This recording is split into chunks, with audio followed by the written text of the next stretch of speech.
Hi friends, welcome to my channel. First time ನನ್ನ channel ನೋಡ್ತೀರಾ subscribe ಮಾಡ್ಕೊಳ್ಳಿ friends. ಇದೊಂದು ಬಂದುಬಿಟ್ಟು ರೆಡಿಮೇಡ್ ಟಾಪ್ಸು ಸ್ಟಿಚಿಂಗು ಫ್ರೆಂಡ್ಸ್. ಇದು ಬಂದುಬಿಟ್ಟು ಆಲ್ರೆಡಿ ಇದು ಕಟ್ಟಿಂಗ್ ವೀಡಿಯೋ ನನಗೆ ಮಿಸ್ ಆಯಿತು. ಅದು ಏನೋ ಮಾಡೋಕ್ಕೆ ಹೋಗಿ ಡಿಲೀಟ್ ಆಗಿಬಿಟ್ಟಿದೆ.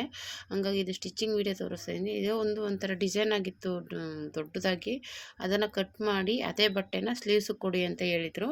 ಹಂಗಾಗಿ ಅದು ಕಟ್ ಮಾಡಿಕೊಂಡು ಸ್ಲೀವ್ಸ್ಗೆ ಅರ್ಧ ಅರ್ಧ ಇರುತ್ತಲ್ಲ, ಆಮೇಲೆ ಮಧ್ಯೆ ಡಿಸೈನ್ ಬೇರೆ ಬಂದುಬಿಟ್ಟಿದೆ. ಆ ಡಿಸೈನ್ ಎಲ್ಲ ರೆಡಿ ಮಾಡಿಕೊಂಡು ಕೊಡಬೇಕಾಗುತ್ತೆ ಸ್ಲೀವ್ಸ್ಗೆ. ಹಂಗಾಗಿ ಮಧ್ಯಕ್ಕೆ ಏನಾದರೂ ಸಪೋರ್ಟ್ ಕೊಡಬೇಕು ಡಿಸೈನ್ ಕೂರಿಸ್ಬೇಕಂದ್ರೆ. ಹಂಗಾಗಿ ಒಂದು ವೇಸ್ಟ್ ಪೀಸ್ ತೊಗೊಂಡಿದ್ದೀನಿ. ಅದನ್ನು ಈ ರೀತಿ ಫೋಲ್ಡ್ ಮಾಡ್ಕೊತಾ ಇದ್ದೀನಿ. ಫೋಲ್ಡ್ ಮಾಡಿ ಒಂದು ಕಡೆ ಒಂದು ಪೀಸ್, ಇನ್ನೊಂದು ಕಡೆ ಒಂದು ಪೀಸ್ನ ಆ ಡಿಸೈನ್ ಮಧ್ಯೆ ಬಂದುಬಿಟ್ಟಿರೋದ್ರಿಂದ ಅಟ್ಯಾಚ್ ಮಾಡ್ಕೋಬೇಕು. ಆ ರೀತಿ ಮಾಡ್ಕೋಬೇಕು. ಆಲ್ರೆಡಿ ಇದು ಡಿಸೈನ್ ನೋಡಿದರೆ ನಿಮ್ಗೆ ಗೊತ್ತಾಗಿರೋದು ಅದು ಹೇಗಿದೆ ಟಾಪು ಅಂತ. ಅದ್ರ ಕಟ್ಟಿಂಗ್ ವೀಡಿಯೋ ನಾನು ಡಿಲೀಟ್ ಆಗಿಬಿಟ್ಟಿದೆ, ಸಾರಿ. ಇವಾಗ ಸ್ಟಿಚಿಂಗ್ ಮಾತ್ರ ಅದಕ್ಕೆ ತೋರಿಸ್ತಾ ಇದ್ದೀನಿ. ಹಿಂಗಾಗಿ ಈ ರೀತಿ ಸೈಡಲ್ಲಿ ಸ್ಟಿಚ್ ಮಾಡ್ಕೋಬೇಕು ಒಂದು ಕಡೆ, ಮತ್ತು ಇವಾಗ ಇನ್ನೊಂದು ಕಡೆನೂ ಸ್ಟಿಚ್ ಮಾಡ್ಕೋಬೇಕು. ಯಾಕೆಂದರೆ ಅದೇ ಪೀಸಲ್ಲಿ ಈ ಥರ ಸ್ಲೀವ್ಸ್ ಕೊಡಿ ಅಂತ ಅವರೇ ನಮ್ಗೆ ಐಡಿಯಾ ಕೊಟ್ಟಿದ್ದು. ಈ ಥರ ಡಬಲ್ ಸ್ಟಿಚ್ ಎರಡನ್ನೂ ಒಂದು ಕಡೆ ಹಿಂಗೆ ಜಾಯಿಂಟ್ ಮಾಡಿ ಮಧ್ಯೆ ಬರೋ ಥರ ಅಂತ ಹೇಳಿದ್ರಿಂದ ಅವ್ರಿಗೆ ಹೇಗೆ ಬೇಕೋ ಹಾಗೆ ಮಾಡಬೇಕಲ್ಲ ಅಂತ ಕೆಳಗಡೆ ಅದಕ್ಕೆ ಸಪೋರ್ಟ್ ಕೊಟ್ಟು ಸ್ಟಿಚ್ ಮಾಡ್ತಾಯಿದ್ದೀನಿ. ಈ ರೀತಿ ಸ್ಟಿಚ್ ಮಾಡಿಕೊಂಡು ನಮಗೆ ಏನು ಮೆಜರ್ಮೆಂಟ್ ಬೇಕೋ ಆ ಮೆಜರ್ಮೆಂಟ್ಗೆ ಅದನ್ನ ಕಟ್ ಮಾಡ್ಕೋಬೇಕು. ಮತ್ತು ಈ ಸೈಡಲ್ಲೂ ಜೈಂಟಿಂಗ್ ಬರುತ್ತೆ, ಯಾಕೆಂದರೆ ಇದು ಸಾಕಾಗಲ್ಲ ಬಟ್ಟೆ. ಇದು ರೆಡಿಮೇಡ್ ಟಾಪ್ ಅಳತೆ ಆಗಿರೋದ್ರಿಂದ ಅದು ಅಗಲ ಇದೆ. ಹಂಗಾಗಿ ನಾವು ಅಲ್ಲೂ ಜಾಯಿಂಟ್ ಮಾಡ್ಕೋಬೇಕು. ಒಂದು ಅಳತೆ ಮಾರ್ಕ್ ಮಾಡಿಕೊಂಡು ನಾನು ಅಲ್ಲಿವರೆಗೂ ಬಟ್ಟೆ ಮೇಲೆ ಎಕ್ಸ್ಟ್ರಾ ಇರೋಲ್ಲ, ಎಷ್ಟು ಬೇಕು ಅಷ್ಟೇ ಮಾರ್ಕ್ ಮಾಡ್ಕೊಳ್ಳೋಣ ಅಂಥೇಳಿ ಅಷ್ಟಕ್ಕೆ ನಾನು ಮಾರ್ಕ್ ಮಾಡಿಕೊಂಡು ಎಕ್ಸ್ಟ್ರಾ ಪೀಸ್ ತೊಗೊಂಡು ಸ್ಟಿಚ್ ಮಾಡ್ಕೋತಾ ಇದ್ದೀನಿ. ಇವಾಗ ಅದು ಎಷ್ಟಕ್ಕೆ ಮಾರ್ಕ್ ಮಾಡಿದ್ದೀನೋ ಅಷ್ಟಕ್ಕೆ ಕರೆಕ್ಟಾಗಿದೆ ಬಟ್ಟೆ ಅದು. ಹಂಗಾಗಿ ತೊಂದರೆ ಇಲ್ಲ. ಇಲ್ಲಾಂದರೆ ಮತ್ತೆ ಇನ್ನೂ ಒಂದು ಪೀಸ್ ಜಾಯಿಂಟ್ ಮಾಡಬೇಕಾಗೋದು ಬೇಕು ಅಂದಿದ್ರೆ. ಇವಾಗ ಅದಕ್ಕೆ ನೀಟಾಗಿ ಸ್ಟಿಚ್ ಮಾಡಿ ಈ ರೀತಿ ಒಂದು ಪಾಯಿಂಟ್ ಒಳಗೆ ಹಾಕ್ಕೊಂಡು ರೆಡಿ ಮಾಡ್ಕೋತಾ ಇದ್ದೀನಿ. ಈ ರೀತಿ ಇದು ಒಂಥರ ಡಿಫ್ರೆಂಟಾಗಿತ್ತು ಫ್ರೆಂಡ್ಸ್ ಟಾಪು, ಆದರೆ ಅದನ್ನು ತೋರ್ಸೋಕ್ಕಾಗಲಿಲ್ಲ, ಸಾರಿ. ಇವಾಗ ಇದನ್ನು ಈ ರೀತಿ ಸ್ಟಿಚ್ ಮಾಡಿಕೊಂಡು ಪಾಯಿಂಟ್ ಒಳಗೆ ಹಾಕೋಬೇಕು. ಮತ್ತು ಈ ಕಡೆನೂ ಒಂದೊಂದು ಸ್ಲೀವ್ಸ್ಗೆ ಈ ಥರ ಜೈಂಟಿಂಗ್ ಬರುತ್ತೆ, ಏನೂ ಮಾಡೋಕ್ಕಾಗಲ್ಲ. ಕೆಲವು ಬಟ್ಟೆ ಸಾಕಾಗದೇ ಇದ್ದಾಗ ಈ ರೀತಿ ಮಾಡಲೇಬೇಕಾಗುತ್ತೆ. ಈ ರೀತಿ ಅಳತೆ ಮಾಡ್ಕೊಂಡು ಇವಾಗ ಇದನ್ನು ನೀಟಾಗಿ ಕಟ್ ಮಾಡ್ಕೋಬೇಕು. ನಮಗೇನು ಮೆಜರ್ಮೆಂಟ್ ಬೇಕೋ ಆ ಮೆಜರ್ಮೆಂಟ್ಗೆ ಕಟ್ ಮಾಡಿಕೊಂಡು ಇದೇ ಅಳತೆಗೆ ಇನ್ನೊಂದು ಪೀಸನ್ನ ಕಟ್ ಮಾಡ್ಕೋಬೇಕು. ಯಾಕಪ್ಪ ಅಂದರೆ ಇದು ಮಧ್ಯೆ ಜಾಯಿಂಟ್ ಇರೋದ್ರಿಂದ ಎರಡು ಒಟ್ಟಿಗೆ ಕಟ್ ಮಾಡೋಕ್ಕಾಗಲ್ಲ, ಮಧ್ಯೆ ಆ ಕಡೆ ಈ ಕಡೆ ಆಗಿಬಿಡುತ್ತೆ ಡಿಸೈನು. ಹಾಗಾಗಿ ಒಂದು ಕಟ್ ಮಾಡಿ ಆಮೇಲೆ ಮಧ್ಯೆ ಇಟ್ಕೊಂಡು ಕಟ್ ಮಾಡಿಕೊಂಡ್ರೆ ಈಸಿ ಆಗುತ್ತೆ, ಓಕೆನಾ.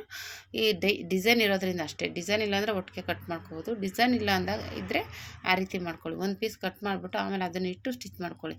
ಇದು ಕಟ್ ಮಾಡ್ಕೊಳ್ಳಿ. ಇಲ್ಲಾಂದರೆ ಏನಾಗುತ್ತೆ ನೋಡಿ, ಈ ರೀತಿ ಇಟ್ಕೊಂಡಿದ್ದೀನಿ ಕೆಳಗಡೆ ಪೀಸು. ಈಗ ಅದ್ರ ಮೇಲೆ ಇದಿಟ್ಟು ಇದು ಕಟ್ ಮಾಡ್ಕೊತಾ ಇದ್ದೀನಿ. ಈ ರೀತಿ ಮಾಡ್ಕೋಬೇಕು. ಇಲ್ಲಾಂದರೆ ಅದು ಮಧ್ಯೆ ಡಿಸೈನ್ ಇರೋದ್ರಿಂದ ಆ ಕಡೆ ಈ ಕಡೆಗೆ ಚಾನ್ಸ್ ಇರುತ್ತೆ. ನಾವು ಕಟಿಂಗ್ ಮಾಡ್ಬೇಕಾದ್ರೆ ಏರುಪೇರು ಫೋಲ್ಡ್ ಮಾಡಿದಾಗ ಆಗ್ಬಿಡುತ್ತೆ. ಅದಕ್ಕೋಸ್ಕರ ಇವಾಗ ಎಲ್ಲೆಲ್ಲಿ ನ್ಯಾಚ್ ಹಾಕಿರ್ತೀವಿ ಅಲ್ಲಿ ನ್ಯಾಚ್ ಹಾಕ್ಕೊಂಡು ಇವಾಗ ಕೆಳಗಡೆ ಫೋಲ್ಡ್ ಮಾಡಿ ಸ್ಟಿಚ್ ಮಾಡ್ಕೋಬೇಕು. ಶೇಪ್ ತೆಗ್ದಿರಲ್ಲ, ಶೇಪ್ ತೆಗಿತಾ ಇದ್ದೀನಿ ಒಂದು ಸೈಡಲ್ಲಿ. ನೀಟಾಗಿ ತೆಗೆದ್ಬಿಟ್ಟು ಇವಾಗ ರೆಡಿ ಆಯಿತು. ಇವಾಗ ಕೆಳಗಡೆ ಫೋಲ್ಡ್ ಮಾಡ್ಕೋಬೇಕು ನೀಟಾಗಿ. 1 ಇಂಚ್ಗೆ ನೀಟಾಗಿ ಫೋಲ್ಡ್ ಮಾಡ್ಕೊಂಡು ರೆಡಿ ಮಾಡಿಕೊಂಡ್ರೆ ಸ್ಲೀವ್ಸು ರೆಡಿ ಆಗುತ್ತೆ. ಈ ಸ್ಲೀವ್ಸ್ ರೆಡಿ ಆದಮೇಲೆ ನಾವು ನ್ಯಾಚ್ ಹಾಕಿರ್ತೀವಲ್ಲ, ಶೋಲ್ಡರ್ ಜಾಯಿಂಟ್ ಮಾಡಿರ್ತೀವಲ್ಲ, ಅಲ್ಲಿಂದ ಕರೆಕ್ಟಾಗಿ ಸ್ಲೀವ್ಸಲ್ಲಿ ನ್ಯಾಚ್ ಹಾಕಿರ್ತೀವಲ್ಲ ಅದನ್ನ ಇಟ್ಕೊಂಡು ಸ್ಟಿಚ್ ಮಾಡ್ಕೊಳ್ಳಿ ಒಂದು ಸೈಡು. ಆಮೇಲೆ ಇನ್ನೊಂದು ಕಡೆ ಸ್ಟಿಚ್ ಮಾಡ್ಕೊಳ್ಳಿ. ಅದು ಪರ್ಫೆಕ್ಟಾಗಿ ಬರುತ್ತೆ. ಇಲ್ಲ ನೀವು ಒಂದು ಕಡೆಯಿಂದನೇ ಮಾಡ್ತೀವಿ ಅಂದರೆ ಏನಾಗುತ್ತೆ, ಒಂದೊಂದು ಚೂರು ಆ ಕಡೆ ಈ ಕಡೆ ಬರೋ ಚಾನ್ಸ್ ಇರುತ್ತೆ. ಇಲ್ಲ ನಾವು ಕರೆಕ್ಟಾಗಿ ಇಟ್ಕೊಂಡು ಮಾಡ್ತೀವಿ ಅಂದರೆ ಮಾಡ್ಬೋದು. ಈಗ ಕಲಿಯೋರಿಗೆ ಒಂದು ಸ್ವಲ್ಪ ಮಾಡಿದಾಗ ಆದಾಗ ಹೆಚ್ಚು ಕಮ್ಮಿ ಆಗಿಬಿಡುತ್ತೆ, ಓಕೆನಾ. ಈ ರೀತಿ ನೋಡಿ, ಇಲ್ಲೊಂದೇನೋ ಡಿಸೈನಾಗಿ ಸ್ಟಿಚ್ ಮಾಡಿದ್ರು, ಅದಕ್ಕೆ ಸ್ಟಿಚಿಂಗ್ ತೆಗಿತಾ ಇದ್ದೀನಿ. ತೆಗೆದುಬಿಟ್ಟು ಮತ್ತೆ ಶೋಲ್ಡರ್ನ ಜಾಯಿಂಟ್ ಮಾಡಿಕೊಂಡೆ, ಯಾಕಂದರೆ ಸ್ಟಿಚ್ ಮಾಡುವಾಗ ಅದು ಬಿಚ್ಕೋಬಾರ್ದು ಅಂತೇಳಿ ಮತ್ತೆ ಒಂದು ಸ್ಟಿಚ್ ಹಾಕಿ ನೋಡಿ ಈ ರೀತಿ ಇಟ್ಕೊಂಡು ಮಧ್ಯೆ ಕರೆಕ್ಟಾಗಿ ಸ್ಟಿಚ್ ಮಾಡ್ಕೊತಿದ್ದೀನಿ. ಆಮೇಲೆ ಸ್ಲೀವ್ಸ್ನ ಎಳೆಯೋಕ್ಕೆ ಹೋಗಬೇಡಿ, ಯಾವುದೇ ಕಾರಣಕ್ಕೂ ಸ್ಲೀವ್ಸ್ ಬಟ್ಟೆನ ಎಳಿಬಾರ್ದು. ಇದೆ ಅಂತಲ್ಲ, ಯಾವ ಬ್ಲೌಸ್ ಆದರೂ ಸರಿ ಎಳಿಬಿಡಿ. ಎಳೆದ್ರೆ ರಿಂಕಲ್ಸ್ ಬರುತ್ತೆ, ನೀಟಾಗಿ ಫಿನಿಶಿಂಗ್ ಇರಲ್ಲ. ನೀವು ಲೂಸ್ ಕೊಟ್ಟು ಹೊಲ್ದಷ್ಟು ಫಿನಿಶಿಂಗ್ ಇರುತ್ತೆ, ನೀಟಾಗಿರುತ್ತೆ, ಓಕೆನಾ. ಈ ರೀತಿ ನೀಟಾಗಿ ಸ್ಟಿಚ್ ಮಾಡ್ಕೋಬೇಕು. ಈ ರೀತಿ ಆ ಕಡೆಯಿಂದ ಇವಾಗ ಅದೇ ರೀತಿಯೇ ಕರೆಕ್ಟಾಗಿ ಇಟ್ಕೊಂಡು ಸ್ಟಿಚ್ ಮಾಡ್ಕೊಳ್ಳಿ. ಏನು ತೊಂದರೆ ಆಗೋಲ್ಲ, ನೀಟಾಗಿ ಬರುತ್ತೆ. ಮೇಲ್ಗಡೆಯಿಂದ ನ್ಯಾಚ್ ಹಾಕಿರ್ತೀವಲ್ಲ ಅಲ್ಲಿಂದ ಕೆಳಗಡೆವರೆಗೂ ಬನ್ನಿ, ಅಲ್ಲಿಂದ ಸ್ಟಿಚ್ ಮಾಡ್ಕೊಬನ್ನಿ. ಅವಾಗ ಎಕ್ಸ್ಟ್ರಾ ಬಟ್ಟೆ ಕರೆಕ್ಟಾಗಿ ಸೈಡ್ಗೆ ಹೋಗುತ್ತೆ. ಇವಾಗ ಈ ರೀತಿ ಬಂತು ನೋಡಿ, ಸ್ಲೀವ್ಸ್ ನೀಟಾಗಿ ಬಂತು. ಈ ರೀತಿ ರಿಂಕಲ್ಸ್ ಇಲ್ದೇ ನೀಟಾಗಿ ಬಂತು. ಮತ್ತು ಇನ್ನೊಂದು ಕಡೆನೂ ಹಾಗೆ ಶೋಲ್ಡರ್ನ ಜಾಯಿಂಟ್ ಮಾಡಿಕೊಂಡು ಇವಾಗ ಮತ್ತೆ ಮಧ್ಯದ ಇದು ಸೈಡು ಸ್ಟಿಚ್ ಮಾಡ್ಕೋಬೇಕು. ಅಲ್ಲಿ ಪಿನ್ನು ನ್ಯಾಚ್ ಹಾಕಿರ್ತೀವಲ್ಲ, ಅಲ್ಲಿ ಪಿನ್ ಹಾಕ್ಕೊಂಡು ನಾನು ಮಾರ್ಕ್ ಮಾಡಿರಲಿಲ್ಲ, ಒಂದು ಮಾರ್ಕ್ ಮಾಡಿಕೊಂಡೆ. ಅದು ಆ ಕಡೆ ಮಾರ್ಕ್ ಇತ್ತು, ಈ ಕಡೆಗೆ ಮಾರ್ಕ್ ಬೇಕಲ್ಲ ಅಂತ ಮಾರ್ಕ್ ಮಾಡಿಕೊಂಡು ಇವಾಗ ಅಲ್ಲಿ ಪಿನ್ ಹಾಕ್ಕೊಳ್ಳಿ. ಕಂಕ್ಳ ಹತ್ರ ನೀಟಾಗಿ ಹಾಕ್ಕೊಳ್ಳಿ, ಯಾಕಂದರೆ ಅಲ್ಲೇ ಮೇನು. ಹೆಚ್ಚು ಕಮ್ಮಿ ಇದ್ದರೆ ಮೇಲೆ ನೀವು ಹೆಚ್ಚು ಕಮ್ಮಿ ಜಾಯಿಂಟ್ ಮಾಡ್ಕೋಬೋದು. ಕಂಕ್ಳ ಹತ್ರ ಬಿಡೋಕೆ ಹೋಗಬೇಡಿ ಬಟ್ಟೆನ. ಅಲ್ಲಿಂದ ನೀಟಾಗಿ ಮೇಲೆ ತಗೊಳ್ಳಿ. ಅಲ್ಲಿ ಬೇಕು ಅಂದರೆ ಅದೇ ಕಂಕ್ಳ ಹತ್ರ ಸ್ವಲ್ಪ ಜಾಸ್ತಿ ಇದ್ದರೆ ಹಿಡಿಬೇಕಾಗುತ್ತೆ. ಏನಿಲ್ಲ, ಕರೆಕ್ಟಾಗಿತ್ತು. ಇವಾಗ ನೀಟಾಗಿ ನಾನು ಆಲ್ರೆಡಿ ಮಾರ್ಕ್ ಮಾಡಿದ್ನಲ್ಲ, ಆ ಮಾರ್ಕ್ ಮೇಲೆ ಸ್ಟಿಚಿಂಗ್ ಹಾಕ್ತಾಯಿದ್ದೀನಿ. ಈ ಥರ ಬೇಕಾದ್ರೆ ಒಂದು 4 ಸ್ಟಿಚ್ ಹಾಕ್ಕೊಳ್ಳಿ, ಬೇಕು ಅಂದರೆ ಬಿಚ್ಕೊಳ್ಳೋ ಥರ ಮಾಡಿಕೊಡಿ, ಚೆನ್ನಾಗಿರುತ್ತೆ. ಈ ರೀತಿ ರೆಡಿ ಆಯಿತು ನೋಡಿ. ತುಂಬಾ ಚೆನ್ನಾಗಿ ರೆಡಿಮೇಡ್ ಬಟ್ಟೆನೇ ಈ ರೀತಿ ಆರಾಮಾಗಿ ಸ್ಟಿಚ್ ಮಾಡ್ಬೋದು. ಆದರೆ ಇದೊಂಥರ ಡಿಫ್ರೆಂಟಾಗಿತ್ತು, ಮಾಮೂಲಿ ಟಾಪ್ ಥರ ಇರಲಿಲ್ಲ, ಆದರೆ ತೋರ್ಸೋಕ್ಕಾಗಲಿಲ್ಲ, ಒಂದೇ ಸಮ ಇತ್ತು ಬಾಕ್ಸ್ ಥರ. ನೋಡಿ ಈ ರೀತಿ ಬಂತು ನೋಡಿ.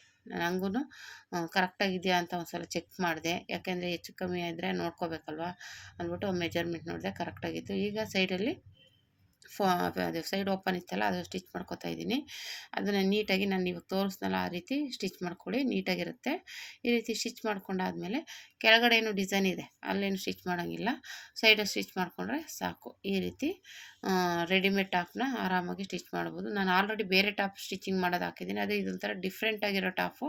ಆದರೆ ಏನು ಮಾಡೋದು, ಅದು ವೀಡಿಯೋ ಡಿಲೀಟ್ ಆಗಿಬಿಟ್ಟಿದೆ, ಹಂಗಾಗಿ ಬರೀ ಸ್ಟಿಚಿಂಗ್ ವೀಡಿಯೋ ತೋರಿಸ್ತಾ ಇದ್ದೀನಿ. ನೆಕ್ಸ್ಟ್ ಯಾವುದಾದ್ರೂ ಬಂದರೆ ಅದೇ ಥರದ್ದು ವೀಡಿಯೋ ಮಾಡಾಕ್ತೀನಿ. ಈ ರೀತಿ ಒಟ್ಟಲ್ಲಿ ಈ ರೀತಿ ನೋಡಿ, ಸೆಮಿ ಸ್ಟಿಚ್ ಟಾಪ್ ಇದು.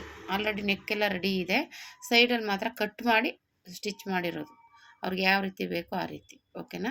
Thank you for watching.